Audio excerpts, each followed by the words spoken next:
না বলি ফুটপাতে এমনি কোনো অসুবিধা ছিল না, আগেও হাল্লা দিত, যখন টিএমসি সরকার ছিল সেই সময়ও হাল্লা দিত, তো দিয়ে আবার আমরা মানে চলে যেতাম আবার এইভাবে লাগাতাম। এবার যখন তারপর বিজেপি সরকার এসছে তারপরে কোনো অসুবিধা হয়নি, কিন্তু আজকে দেখলাম যে হঠাৎ দেখি হাটে এসছি বলছে 12টা পর্যন্ত লাগাতে দেবে, তারপরে তুলে দিতে হবে। আমরা সেই বুঝে সেভাবেই লাগালাম। তারপরে আবার এসছে বা 12টার সময় এসছে হল্লা দিল, বা তুলে নাও, তো আমরা আবার মালটা গুছিয়ে নিলাম, তারপরে আস্তে আস্তে করে লাগালাম।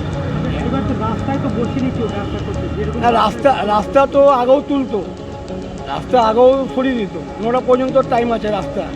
আর আমাদের ফুটপাত কোনো অসুবিধা ছিল না, ওদের জন্য হয়তো আমাদের একটু অসুবিধা হয়। আজকে কি রাস্তা তো ফাঁকা ছিল, সকালবেলা রাস্তায় হ্যাঁ, সকালে ফাঁকা ছিল, মানে 8টার মধ্যে ক্লিয়ার হয়ে গেল।